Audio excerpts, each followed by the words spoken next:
again, Mr. Ballard, thanks a lot for talking to us today with me and Lorival Santana. And okay, so I'm going to start asking you this question about this the tariffs, the threat of tariffs of 50% on Brazilian imports. Lots of political analysts agree that the prosecution of former Brazilian President Jair Bolsonaro for allegedly plotting a coup d'etat has influenced President Donald Trump's decision of imposing the tariffs on Brazilian imports. And I wanted your take on what you think the extent, to what extent do you believe that the political and personal alignment between Trump and Bolsonaro really played a role in this tariff escalation? And would you say they are close to each other? They are very close to each other? Well, first of all, thank you for having me. I appreciate it very much. And I obviously don't speak for the administration. I'm a person that does work in Washington, D.C. I'm a lobbyist. I have a firm in D.C. We do a lot of trade and tariff work. We represent a number of Brazilian enterprises currently. And so we're very much involved in the tariff matter that you're discussing. So as a policy situation, I think it's important for people in Brazil to understand that the president believes in tariffs. He thinks free and fair trade is a vital element of his, not only his economic policy, but his foreign policy. And so many countries around the world, and I represent several countries, including Japan, Saudi Arabia, and others, many countries have really treated the U.S. poorly. They've closed markets to the U.S. They've not had fair and free trade. They've had tariffs that have been either completely exclude U.S. markets or practically exclude them because of the cost that the tariffs add to American products.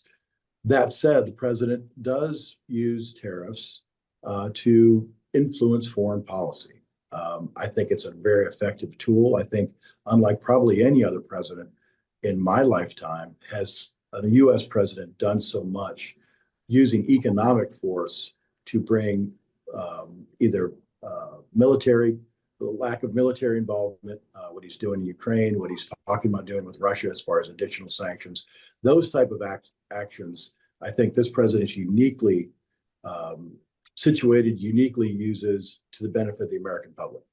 I do think he's also a person who has seen political prosecutions up close and personal. He was prosecuted because of his politics. There's no doubt about that. The American people have spoken about that. And when he sees what he thinks are unjust actions around the world, he has used the full force of the American economy to bring what he believes to help a just result. So I do think, as in other places around the world, you're going to see tariffs as both an economic and a foreign policy tool. And I think Brazil is probably one of the more difficult trade negotiations that the government has left. Well, it becomes a difficult trade negotiation for political reasons, right? Because in fact, Brazil has a deficit in trade balance with the United States. So that was why President Trump at first imposed only a 10% tariff, just like with the UK. But then when he came up with these 50% tariffs and also sanctions, visa sanctions regarding the Supreme Court, Brazilian Supreme Court judges, then the political reasons came up. So that's why we are gearing the discussion in that direction. And do you think what was the major factor there? Was it Brazil's role in the BRICS, President Lula's closeness with President Xi Jinping, the talk about ending the dollar's dominance? I think it's a combination of all. I do think the president sees, the Brazilian administration as not as pro-America as, let's just say, it has been in the past and should be. So he has various levers and tools he can use to try to bring about what he thinks are more just results. I do think the initial 10% was something that everyone that I represent in Brazil was willing to accept and absorb. But there are going to be some difficult negotiations, and those issues you raised, all of them play a role in that. And the American president is, in this case, probably the most powerful president we have had, again, I think in my lifetime. I would strongly recommend those folks in Brazil pay serious and close attention to what he's asking for. And I hope the negotiations are ongoing. I don't know if they are or not. I would assume they are. But if what you saw in the EU, for instance, in the negotiations with the EU, they started off very difficult. And obviously, with so many different governments, so many different countries involved, it was a very tough negotiation, I'm sure. So you really have to give the president and his team a lot of credit to pull those together. There weren't just economic matters, there were political matters as well. And they were able to resolve that. So I'm hopeful this will be resolved in a way that is both beneficial to the people of Brazil, but also gets the president what he wants and what he sees as just. But the president specifically mentioned the former president, Jair Bolsonaro, in his letter to Brazil. So to what extent do you think that played a role? Like, to what extent do you think the president is really worried about Bolsonaro's situation, and he wanted this to be part of the negotiation? And that's like a legal prosecution happening in Brazil. So I wonder how that could be a part of the negotiations. Well, it's not for me to analyze how or if it should. I'll say that this president, President Trump, is very sensitive and very sympathetic to political leaders being prosecuted by folks who come into power afterward. And so he, by his writings and by his words that he has spoken, believes that that is happening in Brazil. I can't speak to how far he will take that. I can't speak to whether or not there are facts that go against his assertion.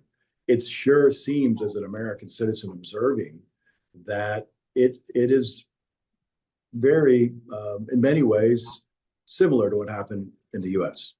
And I know this president is very concerned to see political prosecutions against former leaders of a country.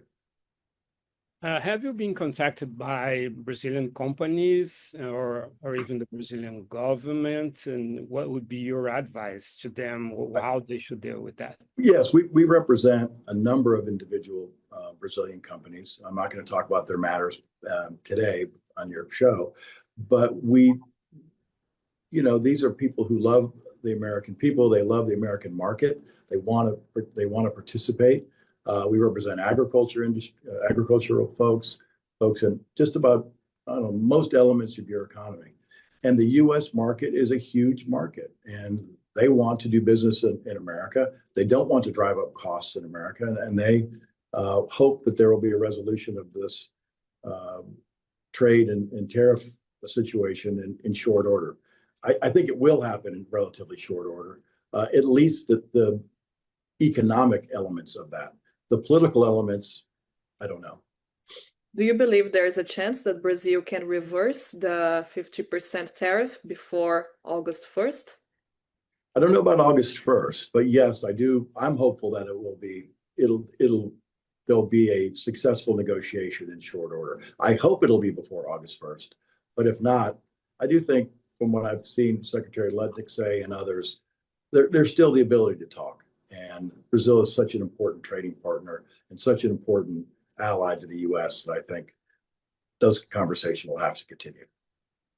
I think it's possible for a company or even a sector to negotiate directly, let's say bypassing the Brazilian government in that case. Is it possible to reduce tariffs to a certain company or sector without an agreement between the two governments?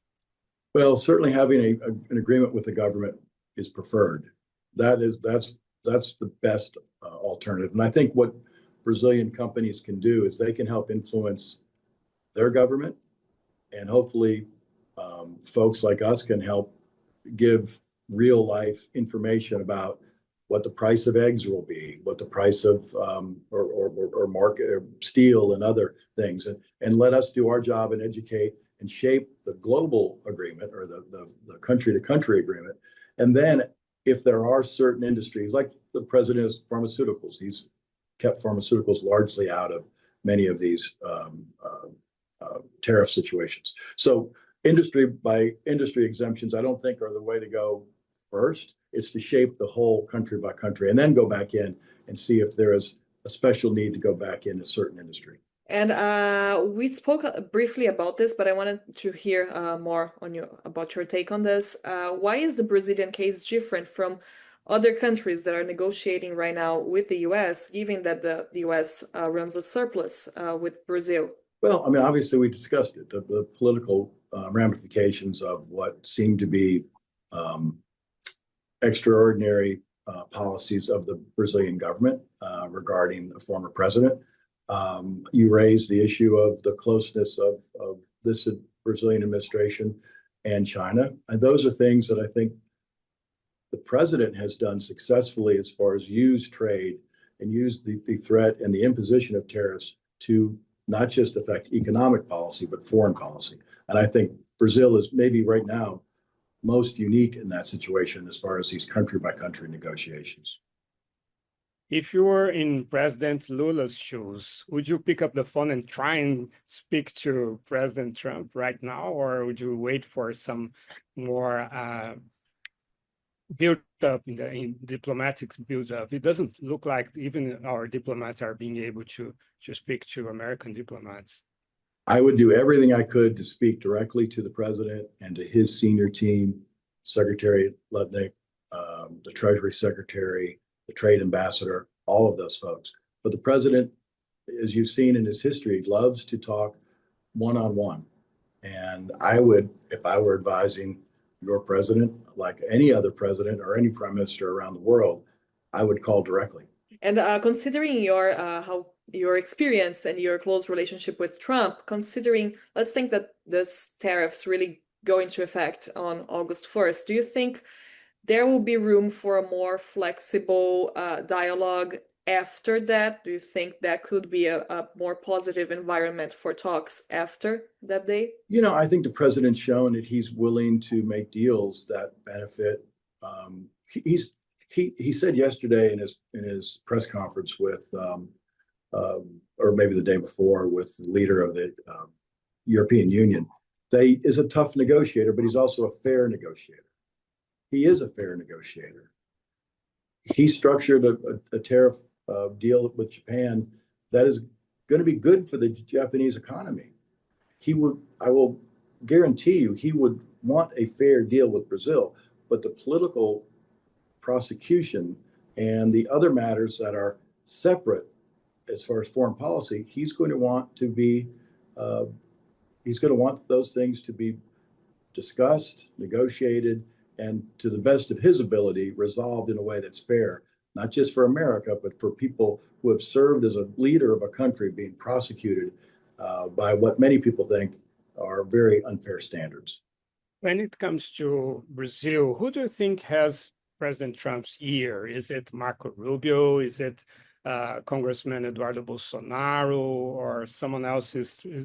Are there filters to arrive to President Trump, or do they go directly to him? How does it work? Well, the Western Hemisphere, uniquely, I think former Senator Rubio, Secretary Rubio, I think is the most important advisor, not just because he's Secretary of State, National Security Advisor, and a former leader in the Senate. That hemisphere, I think, to Secretary Rubio is his backyard. He understands it very, very well. So I think he is the most important advisor to the president on foreign policy matters in the region. Economic matters, I think, largely he listens, obviously, to both secretaries, Treasury and Commerce, and his trade negotiators. But as far as foreign policy, I think it's pretty clear Secretary Rubio is the main factor. And you were saying just now that you would advise the Brazilian president to call directly to Trump. What do you think the Brazilian president could say, and what would be the best way that the Brazilian president could approach this conversation to maybe try and make Trump change his mind on this? Again, I don't know your president. I don't know what he's willing or not willing to do, but I think if history is any guide, President Trump likes direct dialogue. He likes folks who are willing to roll up their sleeves, take on tough issues. I mean, he's not afraid to have conversations with any person. You saw that in North Korea. You see that with Russia. You see that with China. So, what I will say to anybody that I represent is, what can it hurt? Have the conversation, try, and certainly, there's no fooling anyone. Everyone knows their history, their political preferences, their ideology. There's no fooling anyone here. It's about, do you want the American economy to be a partner with the Brazilian economy? And if you do, there's certain things you're going to have to do to get the full benefit of the American economy. And that's as Walter Cronkite used to say, that's the way it is. And President Trump is a tough but fair negotiator, and I'm sure this will be resolved in a way that's fair for both sides. But the challenge from a Brazilian perspective is that is to do that without being seen as renouncing the sovereignty, like in issues like the justice being able to prosecute former President Bolsonaro, and also judging cases regarding social media, so the independence of institutions and democracy and sovereignty, right? Again, I'm not here to be an arbiter or a mediator or offer you anything than my perspective as an American that has watched this president for his first term, 4 years that he was out of office, and now what is an incredibly successful beginning of a second term. I would take him very seriously at what he's saying. And I think you're seeing countries around the world who aren't giving up their sovereignty. They're not giving up their independence. They're not becoming an undemocratic state, but they understand the importance that America places in free political thought, lack of political prosecution. Those things matter. And going after, we don't want another Venezuela. We don't want another Cuba. We don't want that type of thing to happen. And again, I'm not saying that's where Brazil is, but I think it matters in that hemisphere, maybe more than any other hemisphere right now, to America. Do you think he would be open to talking to the Brazilian president I don't know. I haven't spoken to him about it. I don't know. I haven't spoken to anyone in the government about that. I just know how this government works. They do want to talk. They do want to negotiate. It's the countries that I've represented. They've been open arms to have these negotiations and conversations. And it's taken a while for various foreign leaders to understand that he means business. But any government that has not made a deal yet with the United States sees what Japan did, sees what the EU just did, would be foolish not to do everything they can to resolve this as quickly as possible.